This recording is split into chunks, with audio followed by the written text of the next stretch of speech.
ಚಿಲಿಂಬಿದ ಶಿರಡಿ ಸಾಯಿಬಾಬಾ ಮಂದಿರಡು ಗುರುವಾರ ಗುರು ಪುಣ್ಯಮೆ ಆಚರಣೆ ನಡಪಾಯಿರು. ವಿಶೇಷ ಮಾಮಂಗಳಾರತಿ ಸತ್ಯನಾರಾಯಣ ಪೂಜೆ ಮಾತ ಇತ್ತನ. ಓಂ ಸಾಯಿ ನಮೋ ನಮಃ. ಉರುವ ಚಿಲಿಂಬಿದ ಶಿರಡಿ ಸಾಯಿಬಾಬಾ ಮಂದಿರಡು ಗುರುವಾರ ಗುರು ಪುಣ್ಯಮೆದ ಆಚರಣೆ ಮಲ್ತಿರ. ಕಾಕಡ ಆರತಿ, ಅಷ್ಟೋತ್ತರ ಮಹಾಮಂಗಳಾರತಿ, ಶ್ರೀ ಸತ್ಯನಾರಾಯಣ ಪೂಜೆ, ವಿಶೇಷ ಮಹಾಮಂಗಳಾರತಿ, ಮಹಾಪೂಜೆ, ಅನ್ನ ಸಂತರ್ಪಣೆ ಇಂಚ ಬೇತೆ ಬೇತೆ ಧಾರ್ಮಿಕ ಕಾರ್ಯಕ್ರಮಗಳನ್ನು ನಡಪಾಯಿರ.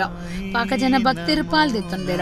ಆಡಳಿತ ಮುಕ್ತೇಸರಿರು ವಿಶ್ವಾಸ್ ಕುಮಾರ್ ದಾಸ್ ಬೊಕ್ಕ ಕುಟುಂಬದಕ್ಲು ಒಟ್ಟಿಗಿತ್ತಿರ. ಚಂದ್ರಗ್ರಹಣ ಇತ್ತಿನಿರ್ದಾವ್ರ ಕೆಲವು ಬದಲಾವಣೆದ ಒಟ್ಟುಗೂ ಶುಕ್ರವಾರಲ ಉಚ್ಚಯದಿ ಹೊಂದಿರ.